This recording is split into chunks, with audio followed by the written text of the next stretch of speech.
Donald Trump खुलकर कह रहे हैं बॉस कि भारत में किसी और को प्रधानमंत्री बनाने के लिए अमेरिका की बाइडेन सरकार पैसा खर्च कर रही थी, डीप स्टेट पैसा खर्च कर रहा था। सवाल इस बात का नहीं है कि अमेरिका क्या कर रहा था, सवाल इस बात का है कि अमेरिका क्यों मोदी को हटाना चाहता था।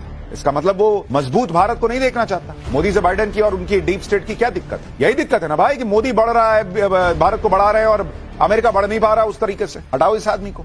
और किसको बनाने के लिए पैसा आ रहा था? इसका मतलब वो आदमी जिसके लिए पैसा आ रहा था वो अमेरिका की कठपुतली है। अमेरिका को, डीप स्टेट को भरोसा था कि ये बन गया तो भारत हमारे हिसाब से चलेगा, भारत के हिसाब से दुनिया को नहीं चलना पड़ेगा। ये है बड़ी चीज। राष्ट्रपति ट्रंप ने जब ये खुलासा किया तब से इकोसिस्टम की नींद उड़ी हुई। अरे ट्रंप तो ये भी कह रहे हैं कि हमारे यहां रशिया ने $2000 या कुछ खर्च किया था, ये हमारे लिए बड़ी बात। यहां मोदी को हराने के लिए, एक चुनी हुई सरकार को गिराने के लिए 180 करोड़ से ज्यादा खर्च हो गए। ये भारत के लिए कितनी बड़ी बात होनी चाहिए सोचिए।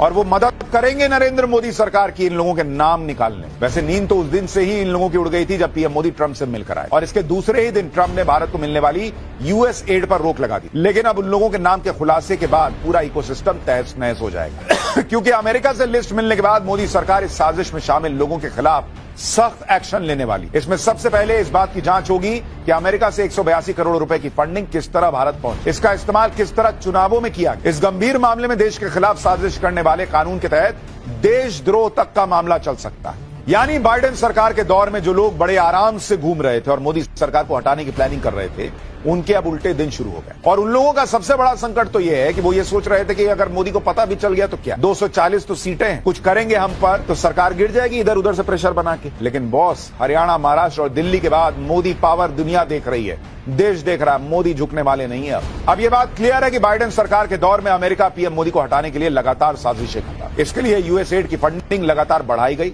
ताकि 2024 के चुनाव में पीएम मोदी को हटाने में आसानी हो। किस तरह यूएसएड अपनी फंडिंग बढ़ा रहा था, जरा आपको बाइडेन सरकार के कुछ आंकड़े बताता हूं। यूएसएड अगर आप देखेंगे, जिसके बारे में कहा जा रहा है कि भाई यही पैसा आया मोदी सरकार को गिराने के नाम पर, उनको कुर्सी से हटाने के नाम पर, 2021 तक इसकी फंडिंग देखिए आप, 2021 तक यही यूएसएड 816 करोड़ रुपए फंड कर रहा है। 2022 में यह आंकड़ा बढ़ गया, 1972 करोड़ रुपए की फंडिंग करने लगा। 2023 में जो फंडिंग भारत को दी या भारत में एजेंडाधारियों को दी गई वो थी 1519 करोड़ रुपए और 2024 में 1314 करोड़ रुपए दिए गए, जिसमें से 180 करोड़ रुपए भारत में वोटर टर्नआउट बढ़ाने के नाम पे दिए गए। लेकिन पैसा तो बर्बाद हो गया बॉस। वोटर टर्नआउट बढ़ा हो न बढ़ा हो, भारत भी आगे बढ़ रहा है और मोदी का कॉन्फिडेंस भी आगे बढ़ रहा है। पैसा डूब गया। गलत लोगों पे पैसा लगाने पे यही होता है। खैर, सबसे हैरान करने वाला खुलासा